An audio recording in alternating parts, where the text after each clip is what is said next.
Rochester emptied the house over here, huh? They are local. It's okay, it's true, right? That's okay. We're gonna have an intimate presentation here.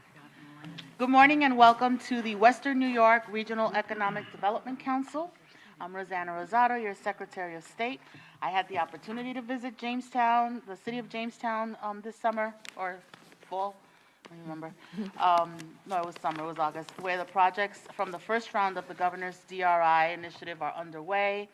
In addition, Jamestown has a newly approved and adopted LWRP and a newly designated brownfield opportunity area on the west side of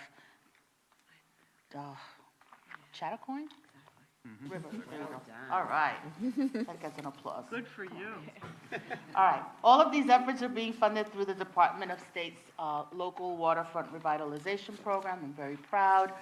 Let me introduce the panel of the SIAT, which is the Strategic Implementation Assessment Team. We have Brian Stratton of the Canals Corporation, Commissioner Roanne Destito of OGS, Commissioner Matt Driscoll, New York State Thruway Authority, Commissioner Roberta Reardon of the Department of Labor, Sabrina T, EFC, and we're joined today by Assemblywoman Donna Lupardo of the 123rd Assembly District. So, you know, you've been in this movie before. It's a 45-minute presentation, and then we're going to ask you some questions, and really grateful to have you here this morning. Jeff. Well, thank you very much for supporting our mission. Thank you for hearing our annual report. And I'm Jeff Belt. I've been with this council from day one. And my colleagues include Dr. Virginia Horvath, president of SUNY Fredonia. Mr. Stephen Tucker at the end is new to Buffalo from beautiful Cincinnati. He's the president and CEO of the Northland Workforce Training Center on the east side of Buffalo. Mr. Michael Ulbrich is president of Buffalo Manufacturing Works. Mayor David Wolleben is from Lockport. That's our DRI winner this year. Congratulations. Thank you. We're ably led by our fearless leader, Mo Sambundu from ESDC. You know Mo. And Amanda Mays is here in the audience. She has just been appointed regional director for ESDC, maybe this morning or something, on the ride over. Yeah, congratulations.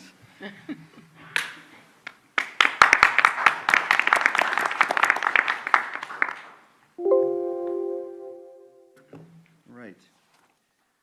We framed this presentation within the statewide vision for economic development, placemaking, and smart growth. Keep and attract people. Innovation and entrepreneurship discovers our next economy. Workforce development will make it grow. With a focus on our regional strengths and tradable sectors, we're increasing the impact of our investments and accelerating the perception of positive change. In smart growth and placemaking, we're transforming once neglected places and embracing our region's natural gifts. That is the Buffalo River, long neglected and now much loved.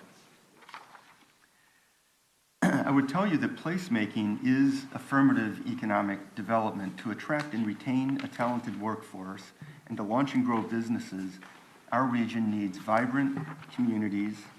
That means accessible job centers, sustainable infrastructure, and places to be proud of.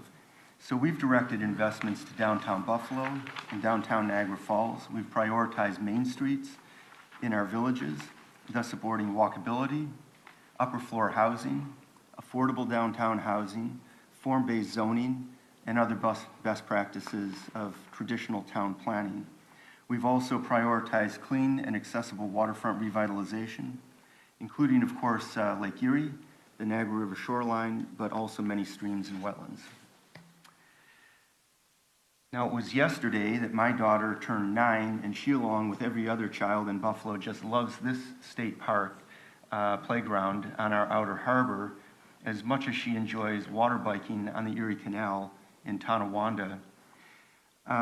These were blighted and really abandoned industrial lands that now, among other things, as well as being great places to play, they serve as beacons of hope. They demonstrate the power of renewal. And that's why in the Buffalo Billion Better Buffalo Fund, we've invested in 46 projects to revitalize neighborhood commercial districts, Our Smart Growth Community Fund, which is unique to the Western region, is providing $20 million of Buffalo Billion funding to co-invest with 8 small cities and villages in order to accelerate their downtown renewal. Our DRI winners, Jamestown, Olean, and now Lockport, are charging ahead. They're still a bit unbelieving in their luck, which brings me to thank you. I really can't say it enough. No one can remember such a remarkable commitment of resources and such a remarkable commitment of confidence in us that if given the tools, we could turn our region around. And so many tools, really virtually every community feels uplifted, and many of our communities feel transformed.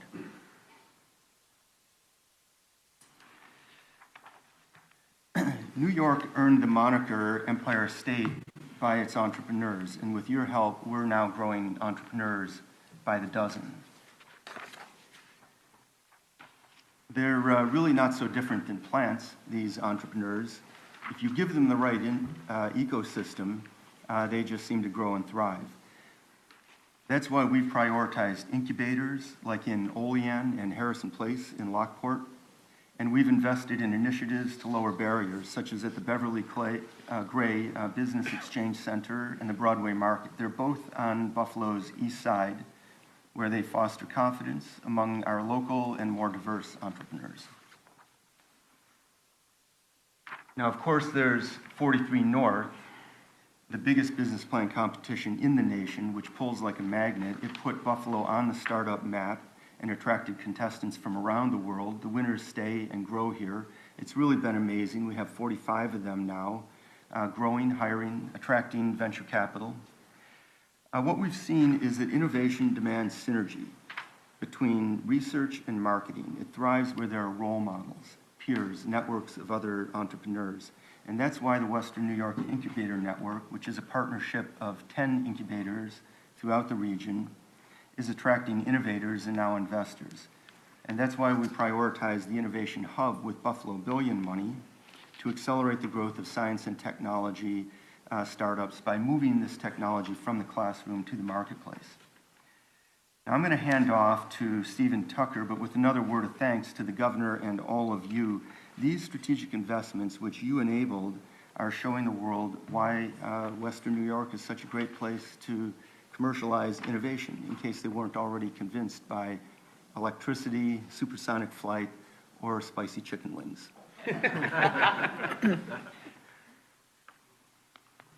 Good morning. Thank you, Jeff, for the introduction, and thank you, committee, for listening to our presentation about the opportunity agenda and some of the workforce development strategies that's happening right now in Buffalo. And also thank you guys for funding the Northland Workforce Training Center.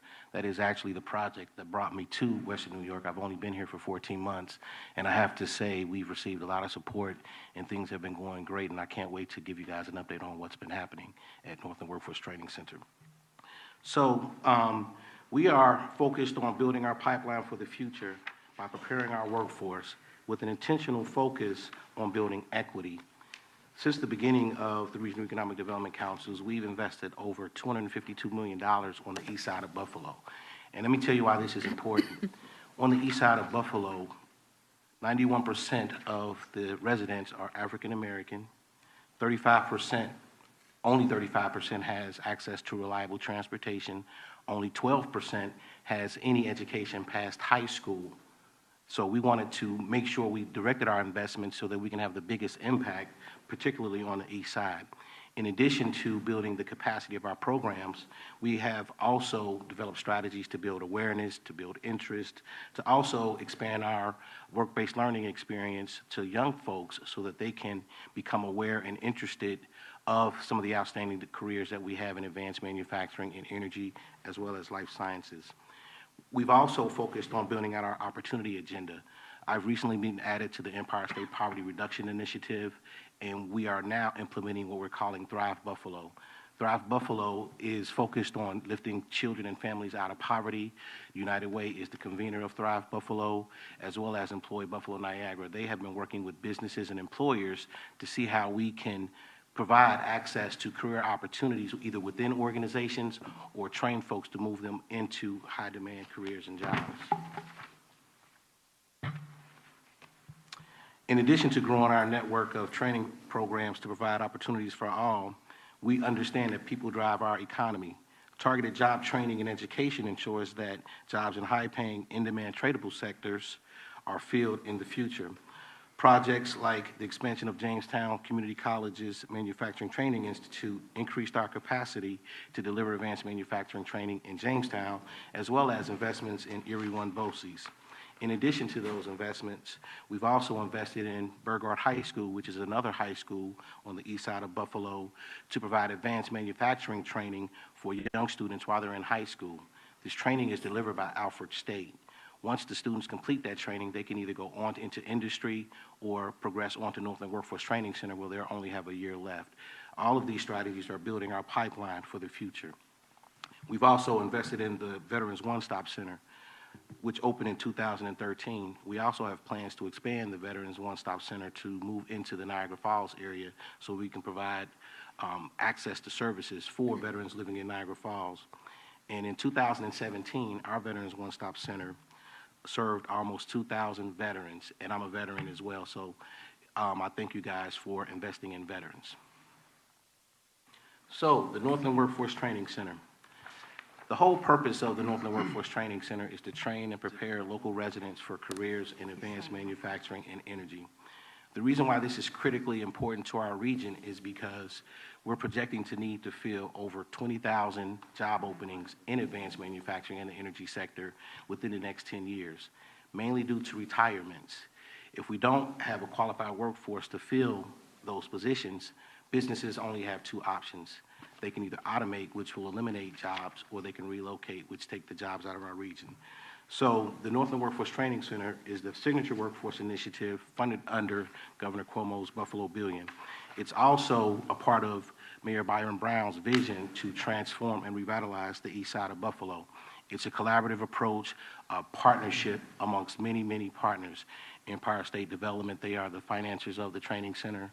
The Buffalo Urban Development Corporation, they are the landlords and make sure that we have the facilities that we need to be able to train and prepare the workforce, as well as the City of Buffalo and the New York Power Authority. They invested $15 million in the Northland Workforce Training Center as well because they have a huge need for utility line workers.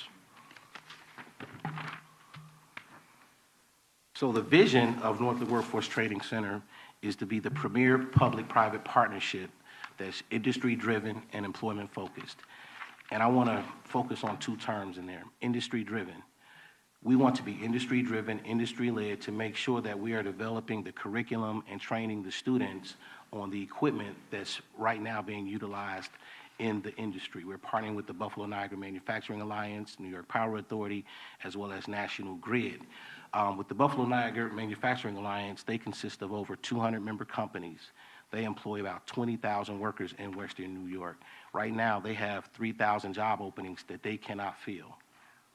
We believe by partnering with the BNMA, having them give us influence over our curriculum as well as our equipment, we can ensure that our students are graduating, ready to go to work to fill those 3,000 job openings.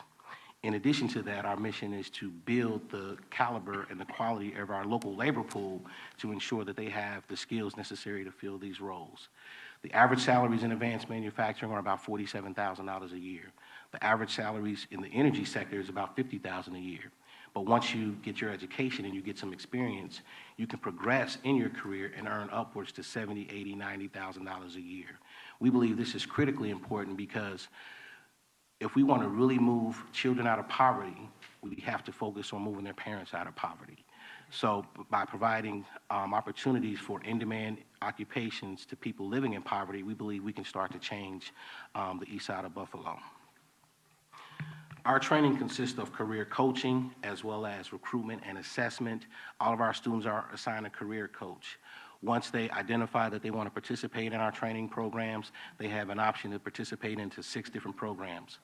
We are essentially an extension campus for SUNY Erie and Alfred State. And I don't know if you guys are aware of this, but Alfred State was recently named the #1 technical college by the U.S. World News Reports, #1 for technical training. So the 3 programs that we have at Northland Workforce Training Center, machine tool technology, welding technology, as well as construction and maintenance electricians. The machine tool technology, #1 in the country. the welding technology #7 in the country, and the construction and maintenance electrician #1 in the country as well. So we're very excited to offer this type of technical training at Northland Workforce Training Center. In addition to Alfred State, we have 3 one-year certificate programs that we're providing training for, delivered by SUNY Erie. Those programs are CNC precision machinist, as well as mechatronics technicians and energy utility workers. We have a very comprehensive strategy in addition to partnering with the Buffalo Niagara Manufacturing Alliance, partnering with the Buffalo Urban League, Goodwill, as well as Catholic Charities.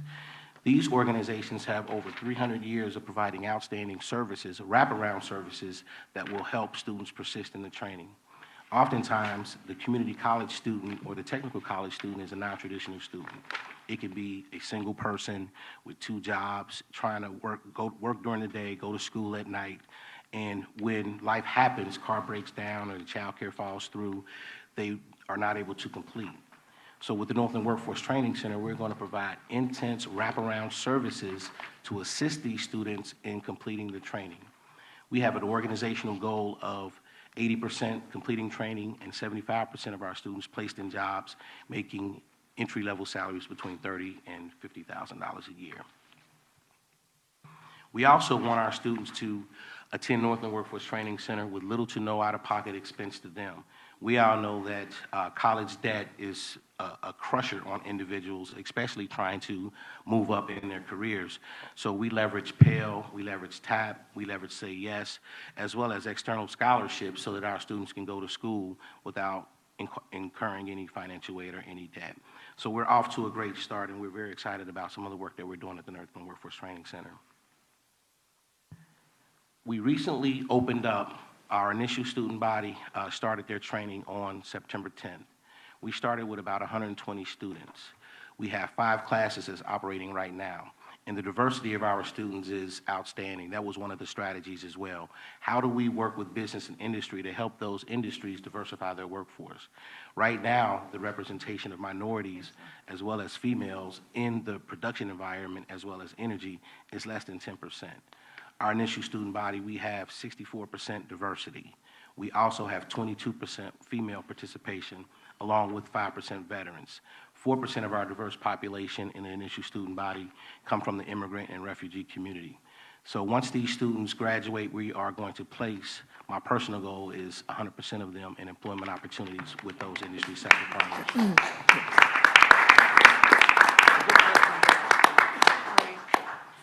In addition to that, we really see Northland as a project that can really transform and serve as a catalyst to spur future economic development investments on the east side of Buffalo, and we're very excited about the progress we've had to date. Thank you.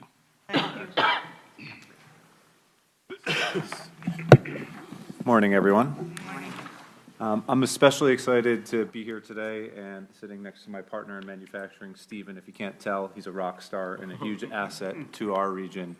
And the reason he's my partner in workforce is that, or in manufacturing, is our strategy for manufacturing for a number of years now hasn't only been on the workforce side, which is extremely important, but also on the innovation side. And we need to have both pieces of those puzzles to have a manufacturing sector and a part of our economy that's really going to be competitive for the future. So we've got a very exciting plan that has already made a lot of great results, but we also have a lot more work to do, and I want to thank the governor and the committee and all of you for your support. And this is a very exciting time, and I'm going to give you a little details of what we're doing on the innovation side. So why manufacturing? It's probably quite obvious, but investing in tradable sectors like manufacturing really gives us the opportunity to increase our exports, grow wages, and have overall economic growth. ESD funds have been assisting Alfred State College in our region on a number of different fronts. An expansion of their nationally recognized manufacturing program that Stephen mentioned. Also, the establishment of a sustainable advanced manufacturing center and a biorefinery development and commercialization center. And all of these are really critical product development resources for area manufacturers. In addition, our southern tier counties of our region are benefiting from the expansion of Ellicott Brewing Company, or Ellicottville, Brewing Company, which is helping to increase their production and the global distribution of this popular brand around the country.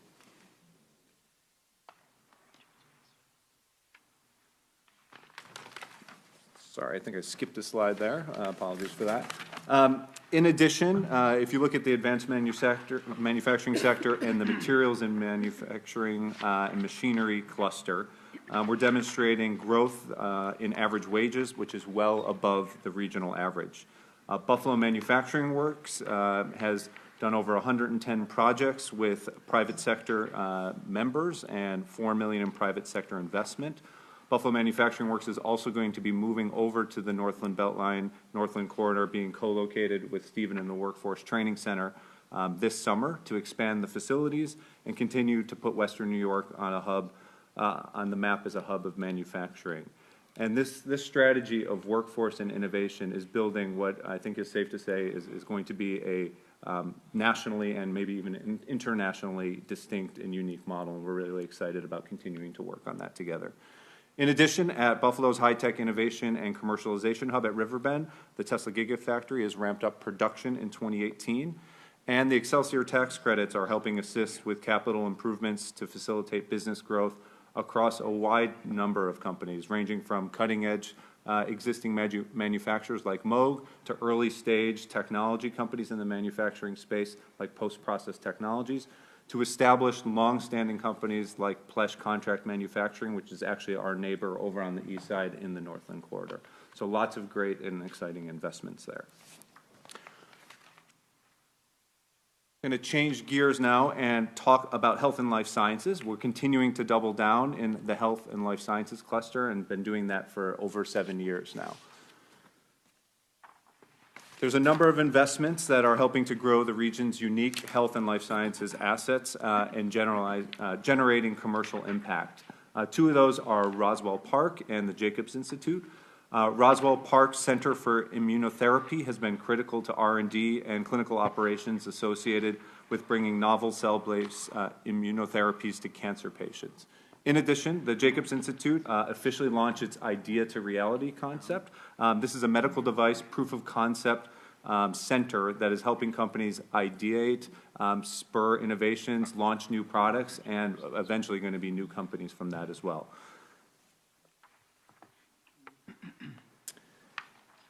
Also, if you look more broadly, the Buffalo Billion investments in the region on the Buffalo Niagara Medical Campus are supporting the acceleration of new life-saving discoveries and commercialization of pharmaceuticals and medical devices. In the fall of 2017, we opened 2 new institutions on the Buffalo Niagara Medical Campus. Those of you that have been in the region recently remember seeing a lot of cranes. Those cranes led to the opening of not only the UB's Jacobs School of Medicine, which is a world-class facility, but also the John R. Oshai Children's Hospital, which is another world-class facility. Excuse me. In addition, on the campus, the Buffalo Institute for Genomics and Albany Molecular Research, Inc. Are strategic partnerships that are forming not only with BNMC institutions, but also industry partners that are in the region. These are leading to high-paying jobs in the life sciences sector. At Athenex, they're developing oncology products that are being perfected and refined through research and development in Buffalo and then going to be manufactured in another part of our region in Dunkirk. And in May of 2018, Governor Cuomo announced the formation of the Empire Discovery Institute, which is a nonprofit drug discovery and development collaborative, together with the University of Rochester, University at Buffalo, and Roswell Park Comprehensive Cancer Institute. So all of these investments on the Buffalo Niagara Medical Campus have leveraged academic and industry resources and are helping to accelerate life science research and early phase drug development and discovery, which is leading to a number of high paying and competitive jobs.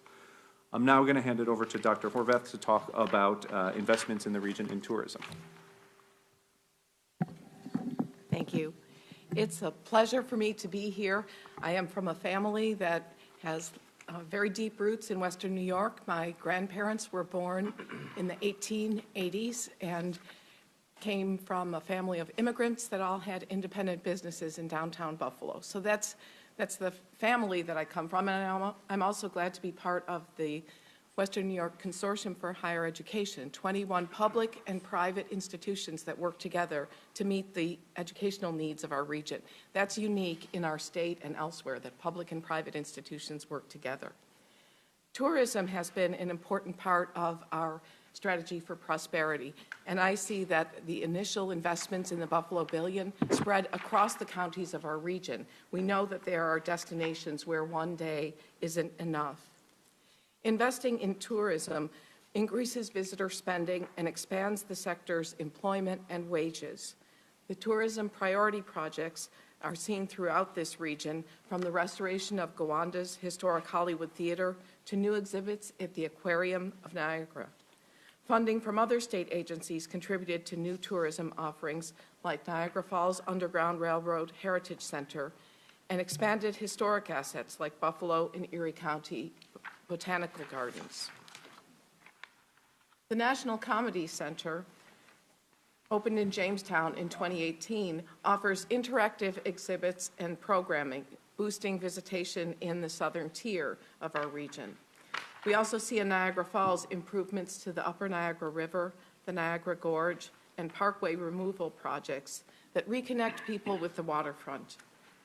Complete restoration of Frank Lloyd Wright's 2 masterpieces helped drive tourism to the region, and people find that going to the Darwin Martin House in Buffalo, they now want to go to the newly restored home in Derby, the Grey Cliff Estate.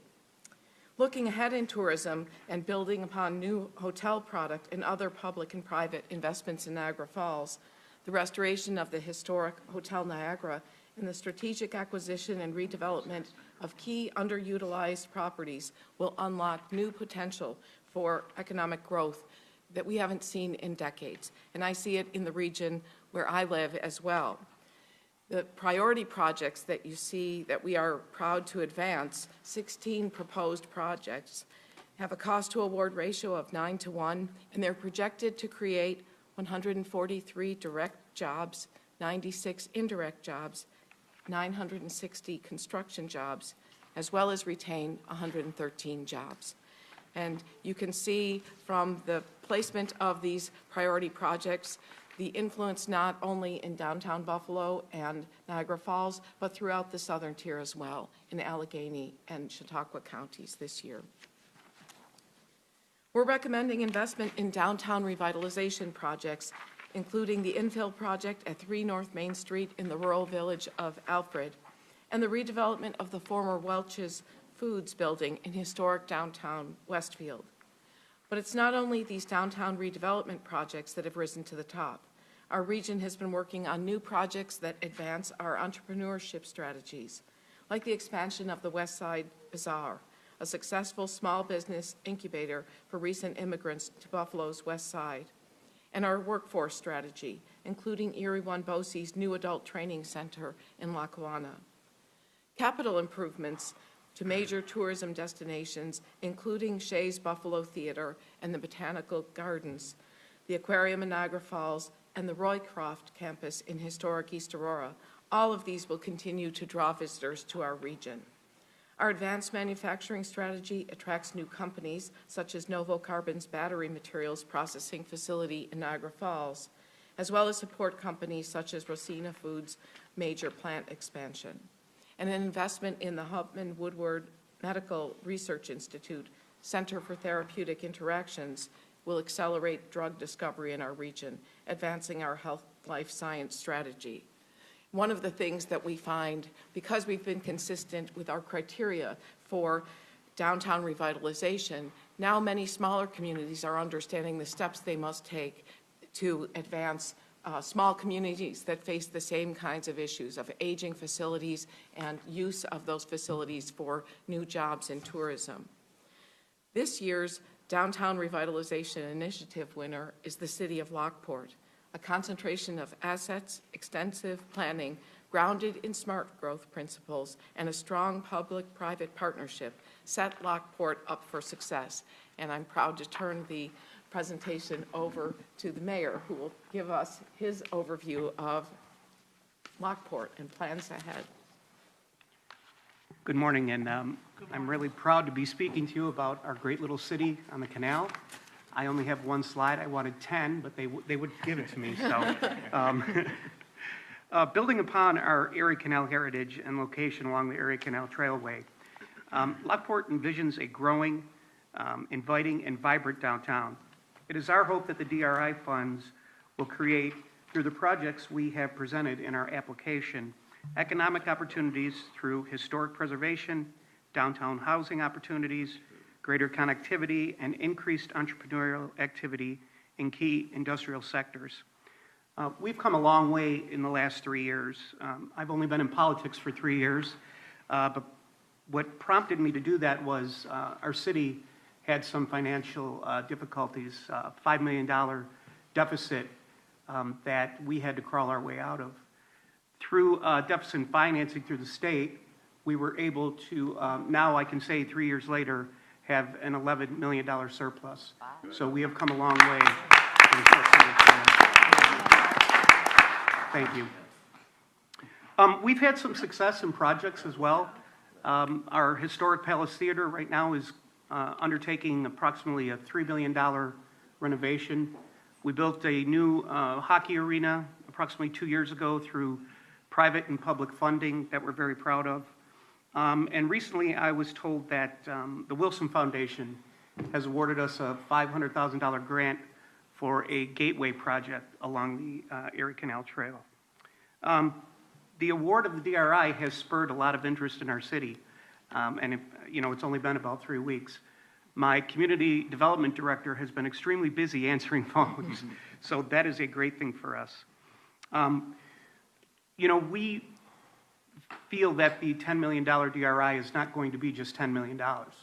It's going to be 20 or 30 million dollars worth of influx into our city. And I just can't thank the governor enough. I believe that this type of influx of money into small communities like ours makes a huge difference. It really is transformational, and thank you very much. Great. It's pretty impressive, a $17 million operating swing in 3 years. Andy wants more slides, so go, Mayor. I have a few more, and then we're going to take your questions.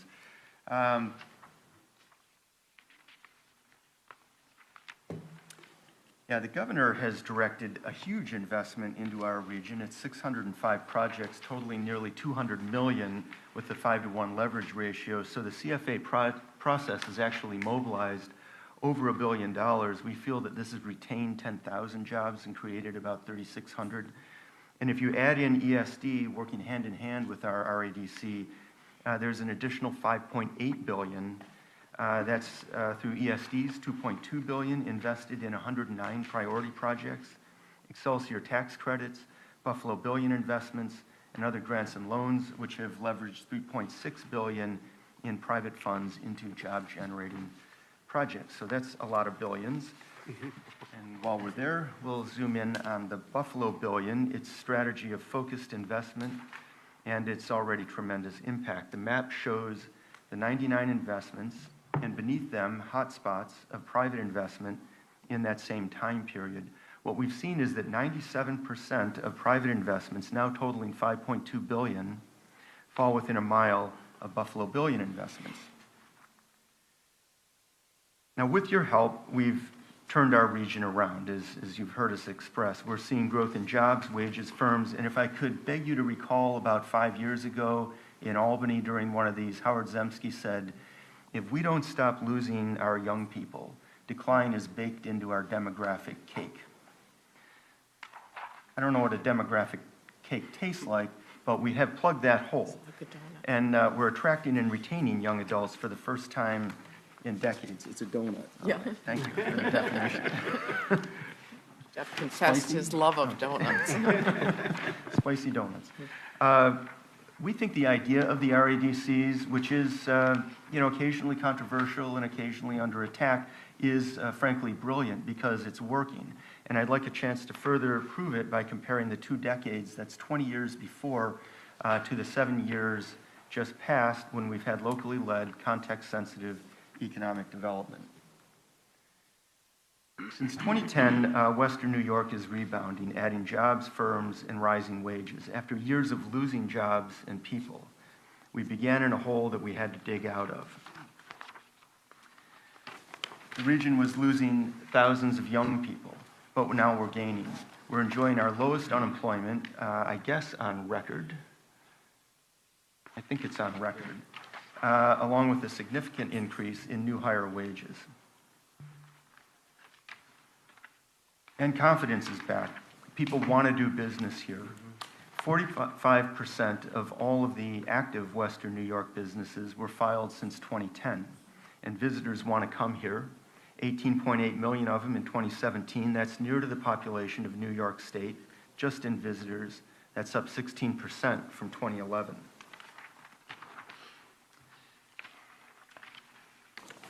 And the real estate market feels like it's booming. Home sales are way up, prices too, and this has unlocked the potential of private development. There's been $1 billion of private development in the city of Buffalo each year from 2011 to 2016. That's 9 times higher than the average in the 5 years prior, 2006 through 2010. And then finally, we always tried to ignore when the talkers talked until our reputation changed, and now we indulge in it. As you can see, we have here one visiting New York Times reporter who's giving serious thought to moving to Buffalo, and then a London Times reporter who thinks that Buffalo is the coolest summertime city, and they meant vibe, not temp. We love the kind words. I still think that local pride matters more, and I can tell you with authority, people in Western New York are upbeat like I've never seen before. And that brings me again to a thank you, knowing that you'll express this to the governor on our behalf. We're going to close now with a quick video, and then we'd love to address your questions.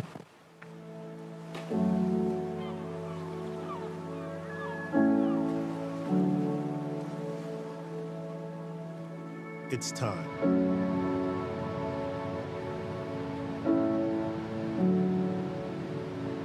Time to get up and get moving.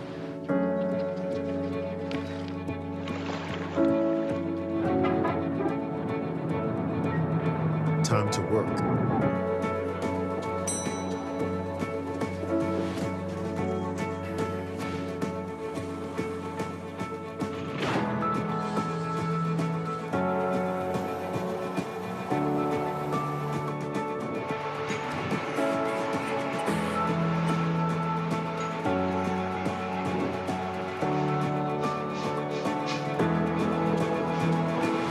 And to innovate.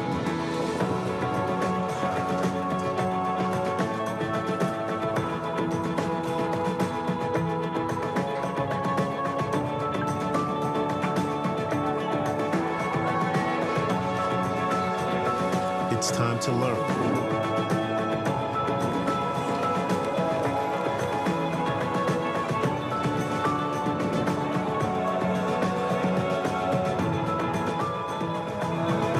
Time to revive and reclaim.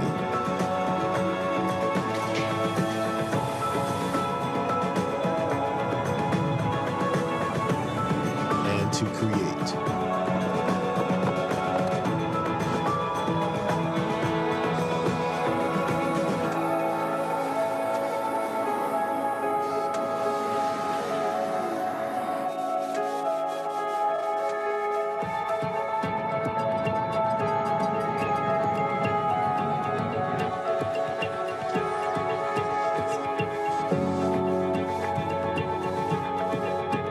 It's time to grow.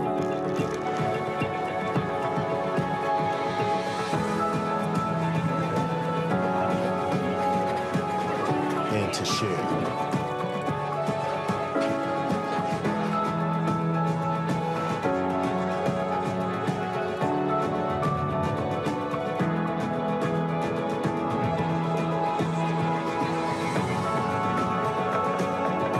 It's time to play.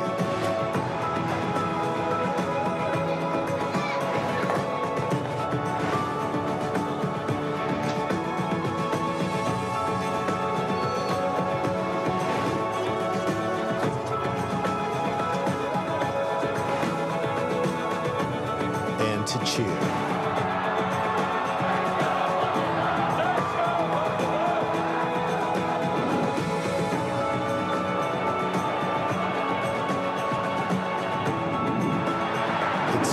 traditions, old and new.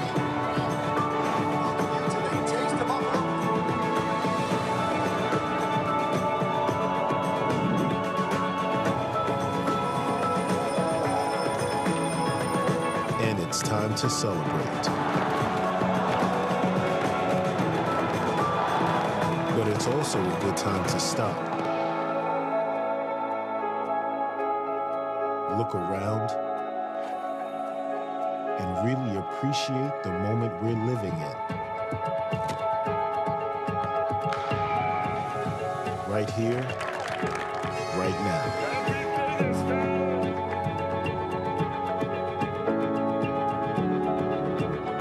Okay, time to keep moving.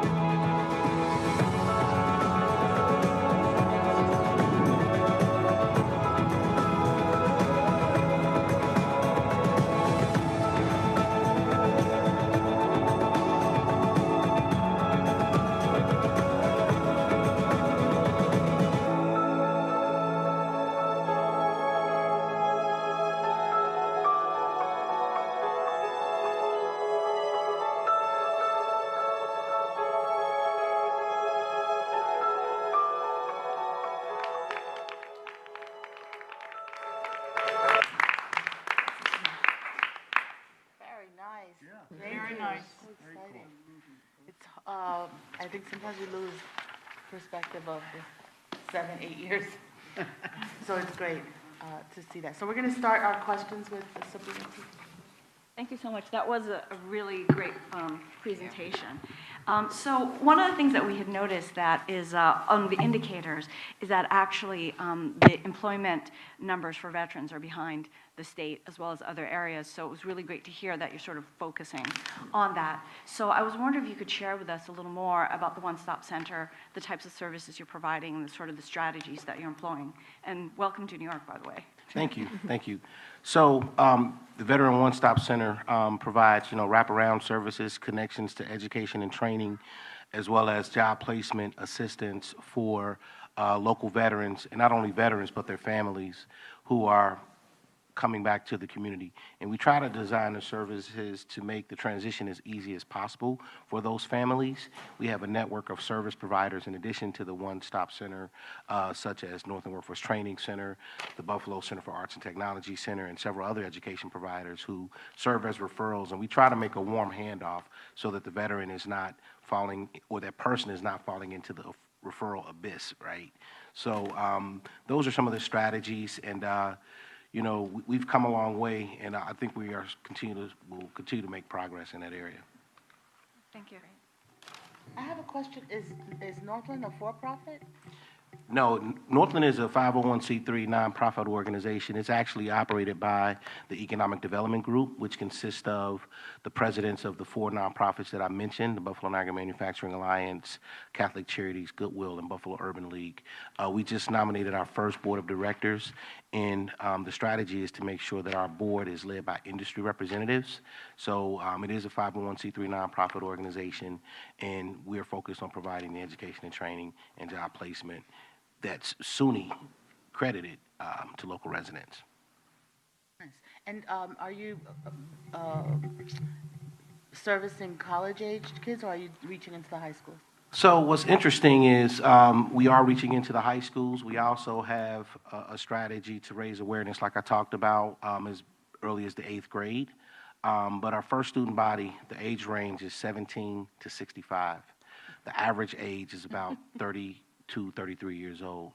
We have several individuals who are currently working full-time, but they're working in, low-wage jobs, and they want to get a better skill so they can enter into the sector. So the majority of the students are non-traditional students. About 25% are directly from high school. Wonderful.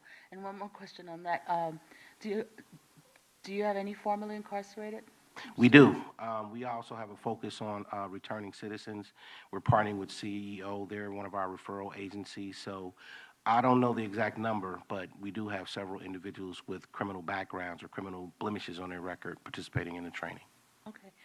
And I had a question for you, Jeff, because I was out in Olean and Jamestown this summer.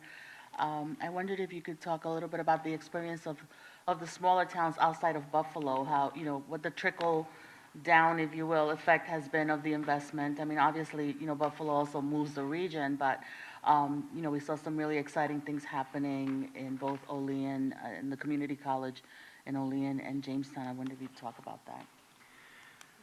Well, our region has always prioritized, in a way, projects in the outer counties, we say. And this is because, we've been the beneficiaries of really 2 tranches of Buffalo Billion funding. I think that when you visited in Olean, you might recall I had referred to a conversation I'd had with Aaron Wren of the Manhattan Institute about 5 years ago, and he's from a rural town in Indiana, and what he warned me was, he said, don't let Indiana be your role model, because Indianapolis is succeeding at the expense of the smaller cities and villages across Indiana. And so we've always been mindful of that, and we've focused on, main streets and workforce development and entrepreneurship. We have an incubator now in every county, and I think we're doing quite well across the counties to uplift all communities and not, run the risk of, losing our rural youth to what is now our booming metropolitan area. And I also wanted to just comment briefly on the veterans question. The Veterans One Stop now has outreach to all of our counties. It's, I would still characterize it as a bit of a nascent effort, but with a pretty remarkable track record. About 2,000 veterans served with a 99% satisfaction rate. There's more detail on this in our report. We've got a dual-page spread for it. Comment on that as Yes. well?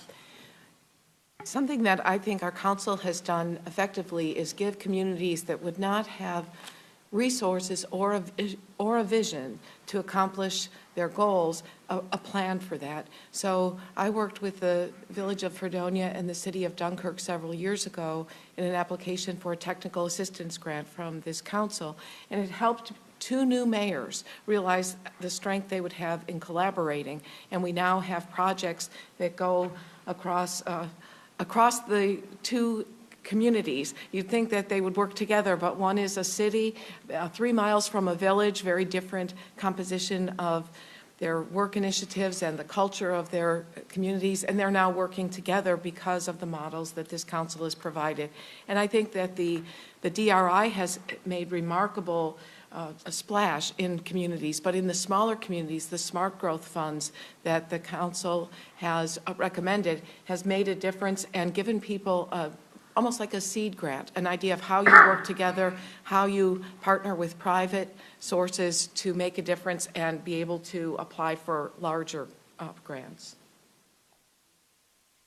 Yes, thank you. I was commenting to Matt Driscoll that he and I are the seasoned members of the SIAT, not the old ones, but the seasoned. And we were here when the medical center broke ground. And I see from your report that the Jacobs Center School of Medicine is expanding its class to 180 students, and they're hoping to keep people, the professionals, not only in the region, but hopefully in the state. What strategy are they using, or can anyone speak to that strategy that with expanding and the acceptance of, I also saw that the acceptance of local candidates into the School of Medicine. Anybody want to try that? You can begin. I'll look for Laura's. Sure, no problem. So in many ways, I think the strategies have been working, and that's been a part of it and intentional from the beginning. So there's a few different aspects of your question, and I'll try to address each. Well, with medical students, I mean, in upstate New York, and we hear it throughout, the attraction of medical students to our upstate communities has been very difficult. But if they're from the area, they're more likely to stay. So I Exactly. wonder if that's Sure, and the it, strategy. exactly, yep, so that's the strategy, and it's not meant to be a throughput mechanism, right? No. Train and then go elsewhere, of course, there's gonna be a percentage of population course that does there that. So, from the UB Medical School, 80% of the students are from New York State, and now I don't know the amount from, Western New York region specifically, but, obviously, the closer the nexus, that's easier to retain. And they have over 800 residents in hospitals around the region, which means that they are being trained and then staying in the region to a high degree. That's in addition to, so UBMD has their own medical practice, which is over, I believe it's over 500 physicians in the region. It's the largest practice. And then if you look at our largest healthcare provider in the region, which is Kaleida, a large majority of their chief positions, and again, I think it's something like 65 or 70% of those positions are staffed by full-time UB faculty. So the idea is to kind of build the roots and have a multi-pronged strategy of not only attracting students from the region, because then it's easier for them to stay there, but also having the UBMD system and the largest healthcare provider be large employees of those students, and then have the residents, as they're in the school, be involved in the community. So that multi-pronged approach is working, and we have to continue to address that, I would say, as we move forward. An example I can give of people who left the area to go to medical school and said they wouldn't be back. I have a niece who's 35 and is now a UBMD pediatrician, and a friend of mine has a daughter who wanted to be an optometrist, went to Boston, said, I'd never come back to Western New York. I love Boston. She is thrilled to be in Western New York. So the reputation of the medical facilities and the research that occurs there draws people on an intellectual level, but always we're thinking about what's the quality of life for people, how livable is this, and especially for young people. And they're glad to be back and to be part of the culture and the life of Western New York. And those of us who are involved in the twin tier initiatives of Kaleida and the regional hospitals also see that strengthening Buffalo is helping our small communities be connected. And I'll just add, one more anecdote. So the operation, as you heard before, that I'm specifically involved with is on the manufacturing side. Right. And more than a handful of times in the past year, so this is just anecdotally, but we've had trailing spouse questions of somebody that's being attracted to the region, which isn't about the throughput, but being attracted to the region. One's in the medical profession, and one happens to be a scientist or a researcher in Right. a manufacturing domain, and looking for those, which is a good challenge to have. Correct. But that's something that I think is just another anecdote that shows the dynamic changing, that we're attracting people to the region that don't have any ties to the region, and the medical profession being a big part of that. Sorry, Jeff. Well, I'm a board member of Upper Allegheny Health. We operate the hospital in Olean and in Bradford, Pennsylvania. We became a Kaleida affiliate last year. Dunkirk's hospital is now affiliated with Kaleida, so too is Lockport's hospital. Kaleida is developing a rural medicine track primarily for PCPs, the primary care physicians. If you go to all of our small towns and you talk to their economic development teams, they're all focused on attracting and retaining PCPs. But Kaleida is doing even a little bit better than that. They're putting specialists in rural communities. In Olean, we might be the best place to have a heart attack in New York State because we have. You're not planning that. I'm not for planning one, tourism. but nobody can Please, plan. Jeff, no. But nobody can plan a heart attack, and that's why it's really important because, you've got to get that heart reinfused within 40 minutes, or you begin to lose muscle. We have a catheterization lab right in Olean, and helicopters among these hospitals. So, I think where you're going is the problem, one of the problems of economic development, particularly in rural areas, is if they lose their institutions, primarily their hospital, then it's very difficult to hold the rest of the economy together. But we're addressing that, through our Regional Economic Development Council and our strategic investments, and then we have a great partners really in UB and Kaleida. Right, you hit what I wanted to hear. Thank you. Commissioner. Thank you. Again, a wonderful report. I have to say, I always look forward to coming to Buffalo because you can feel it in the air. There's a spirit there that's really amazing, and I can't wait to come back to Northland and see it. We were there when it was under construction. It's a wonderful training opportunity, and you're doing great work. So congratulations. Thank you. My question is a little different than I usually ask, but I was struck by the number of people that have no access to reliable transportation on the east side of Buffalo. Niagara Falls is my Esprit city, and 43% of the people who live within the city limits have no access to anything beyond a bicycle. So I'm very familiar the problem of transportation. And it's striking that you have 3,000 jobs that are open, you can't fill them. How many of them are available by public transportation? And is there any conversation about the transportation issue? Because I know in Western New York it is a huge issue, particularly for the working poor. So there has been some conversations about how we connect people to jobs. Some of the strategies that we're deploying at the Northland Workforce Training Center, because we are focused on job placement, and it's a small sample. However, I think you'll get the concept. So partnering with Uber, Lyft to support ride-sharing options for students to be placed in employment opportunities. We're eventually going to purchase buses and vans so that we can assist students with getting back and forth to work, setting up a loan program where for the first 90 days of your employment, you contribute a percentage, a funder will contribute a percentage, and then we'll assist students with buying cars as well. So those are some of the strategies that we're talking about. In addition to those, how do we set up industry cluster type of transportation services for students? Meaning, we have an industrial park in Lancaster that has several hundred jobs, but the bus route ends a mile or two up the road. So how do we extend that bus route, work with the business and industries to help supplement and offset the cost of that so that they can get the qualified workforce and the caliber workforce that they need? So those are some of the strategies that we're talking about from a Northland standpoint. Well, coming at it from the perspective of smart growth, we've been talking about this for 7 years. That's really why, interestingly, our council adopted smart growth and workforce development in tandem as core enabling strategies, from the very beginning. And, because we were cognizant of the fact that ultimately we were going to need to provide more workers. This was back when unemployment was 10%, and that we would have to get those workers to their places of employment. And it is tough on the east side of Buffalo and Niagara Falls, but as Stephen said, at least they do have Uber, so we're able to, kind of put a Band-Aid on the problem by providing those services. And we have targeted strategic investment toward our NFTA and their light rail and their bus systems.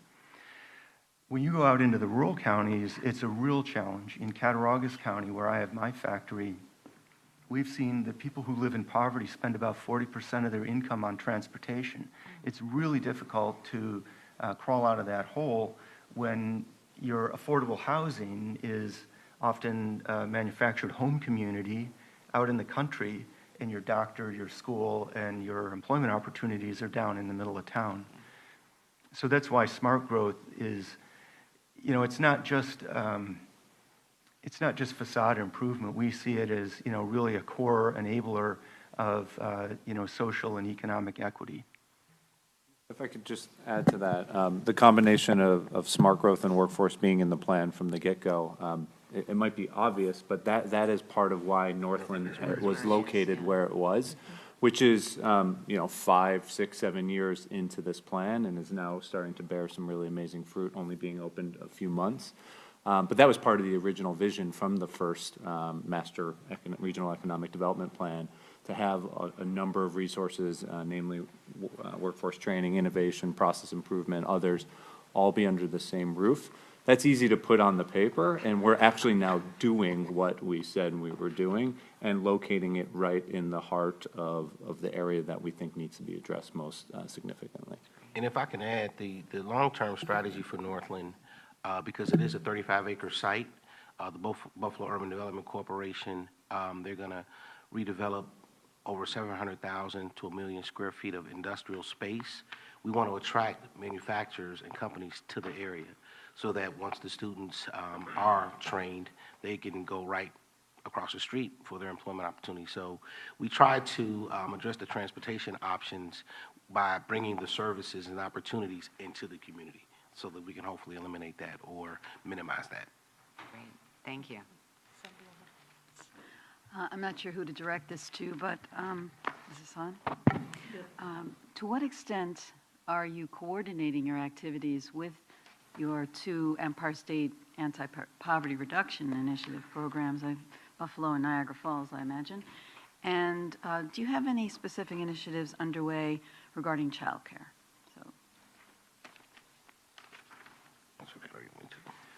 Well, other than to recognize the need for it, you know, we've looked at, Stephen mentioned Alfred State School of Technology, the JCC Manufacturing Technology Institutes. They've all added daycare at their institutes because they're also looking for the opportunity to train the more non-traditional students. So there's a whole change in mindset right now across our two-year programs to orient a bit less toward high school graduates and more toward people in their early 20s. As Stephen said, we think that the solution to, well, one of the solutions to childhood poverty is to upskill the parents. And the other half of the question was, did I hit it or did I not hit it? I was just curious to how well you're coordinating with the Esprit programs. So I just joined the Buffalo and Erie County Esprit Task Force, and I'm very familiar with the Niagara Falls Esprit Task Force. So not sure how much they're coordinating, but that is something that we can definitely begin to discuss. Brian? Thank you very much. Great presentation, and I just wanted to take the opportunity to congratulate Mayor Walben on the DRI designation. Lockport is a great community along our canal system. I'm wondering if there's any particular one project within your DRI strategy, and I know that that will be going forward and you have to have an investment plan approved, but is there one particular project that you would see would be central to creating more of a live, work, play community within Lockport? I think we have quite a few projects laid out. One of the things I think that we are trying to develop is housing in our downtown corridor. Right now, we do not have any, to be quite honest. So a big push is being made to develop a couple of our buildings, some empty, some have occupants, but to develop downtown housing, which we feel will drive, obviously, your retail into the downtown area, restaurants and things of that nature. So I think that's the big thing we're concentrating on, and I think that will have the most impact. We're also doing some streetscape beautification of downtown, which I think also is very important because when you do a project like this, people want to see what are we getting for our money. Developing the inside of an empty building sometimes is not very obvious. So those are the big projects that I want to concentrate on. Are you targeting the housing to the millennial sector, to the 28, 30, 35-year-olds? Absolutely. As well as to the I've had a couple tell me they're going to move in downtown if we do that. Good. Good to hear. Thank you. Well, I'd like to add to that reply because I actually participated in reviewing the DRI applications over these last 3 years. So I saw 3 Lockport applications, and they got better and better. In the early going, it was tempting for Lockport to try to rebuild their city to attract Niagara Falls tourists. And honestly, we didn't find that, as a committee grading these applications, we did not find that to be very compelling because Lockport has a population of 20,000 people already, but they really weren't utilizing their downtown, you know, for live, work, play, but for a few, you know, big magnets, attractors like the Palace Theater and the Ice Arena. This last application that Lockport brought forward really seemed to be holistic. It included the downtown housing, it included the connecting corridors from downtown through downtown up into the neighborhoods, really leveraging the population they already have rather than trying to attract a population that, you know, is mostly seasonal. So we really felt that, you know, Lockport had had it all figured out in terms of best practices, and I think they're going to wind up being, an important role model. Excellent. And just to add to what Jeff said, this year with our DRI, we received record number of applications in the region. We received 18 proposals from 20 different municipalities, second highest in the state, right behind Mid-Hudson. That's great. So, Well done. Finally got it right. Stiff competition. Never easy. Yeah, thank you. It was a great presentation, as always. Mayor, congratulations on the award. Thank you. That's big. Stefan, welcome to New York. Thank you. Great to have you here with us. The genius of this whole program for many people has always been the bottom-up approach and the engagement piece that the governor installed in this program. It's not just the money, that's obviously big, but it's the engagement piece. Western New York's been wildly successful with that, but I'm curious, does that focus on engagement still exist today, and how might you expand some of that engagement more strongly, say, across the southern tier region of Chautauqua, Cattaraugus, and Allegheny? Well, I sit right in the middle of all that in Olean, so I'll go first. You're right. The southern region was a bit slow to engage. Chautauqua County engaged right away. They were led by a couple of county executives who, really believed in this initiative, and they made it a top priority. Cattaraugus County, a little bit less so, and Allegheny County sort of leaned back with their arms crossed on their chest, wondering, what does this mean? Is this urban economic development? How does it help us? But bit by bit and over the years, in particular because we've been able to achieve really transformational success in smaller cities and villages, now everybody's all in. And this year we have a Smart Growth Community Fund winner, Alfred, and a priority project also in Alfred. We have a number of projects in Allegheny County and a lot more interest as next year begins.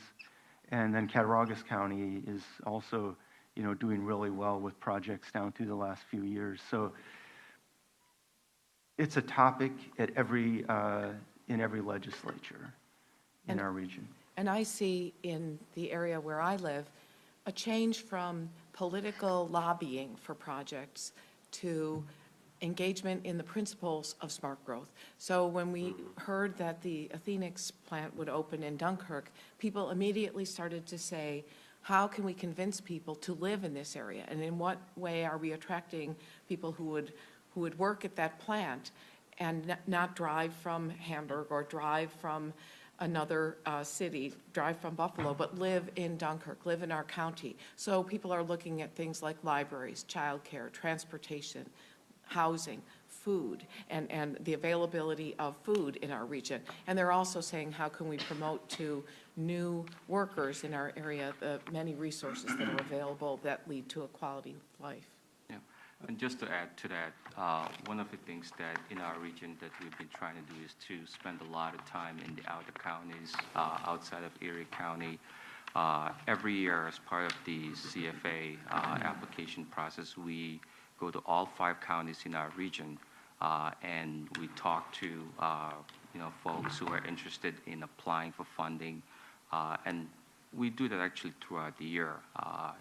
Starting in January, we open something we call the letters of interest to start talking to potential applicants to bring project forward that we can start working with them on before the CFA even opens. Sorry if I could just add to that, and we're enthusiastic about this topic. So then this might be a little philosophical, but the attitude change, which has led to the mindset change, and then the success of the programs that the committee and the governor have supported are now, I think, taking the level of engagement to, I would call it a new level of bottoms up. So you're right, the brilliance is bottoms up, but that's really kind of from like the Regional Economic Development Council and the community, but now the bottom is another layer, more deeper, and it's actually the beneficiaries of the projects and the programs that are being funded and the participants in those programs. So when you think of the Workforce Training Center or Buffalo Manufacturing Works, from the community, both like in the actual area, to the participants, to the industry there. They're the ones, whether they know it or not, are now driving the economic development agenda forward. So I think that's a huge shift in the thinking, and probably takes something like 5 to 7 years to happen, but is a whole nother level that I'm proud about what we're achieving. I mean, and that's hard work. Building is. community, that kind of work is tough work. But it is the consistency that's important, and kind of going back to basics, right? To get people engaged, keep them engaged. Yeah. then And you can't find just that new say level. be engaged, Yeah, right? it's easier said than done, but it's important. And pride. Thank you. You used the word that you're proud, and I think that people are proud of the accomplishments of the region. And I know that we all compete, businesses compete, educational institutions compete, but I'm proud that Alfred got that designation, and I'm proud of the accomplishments at Northland. And people are starting to say, how can I be part of that? How can I work with you and be part of the success of the region? Well, I want to thank you for your presentation. Good job. And I want you to please let Mayor Teresi know that we are organizing a commissioner's trip to Jamestown. Well, stop it, Just for Dunkin' fun. Fredonia on the way. When the DoubleTree and the brewery are ready. He only has to buy the first round. We'll do the round. We're going for fun. Good job. Thank you. Thank you.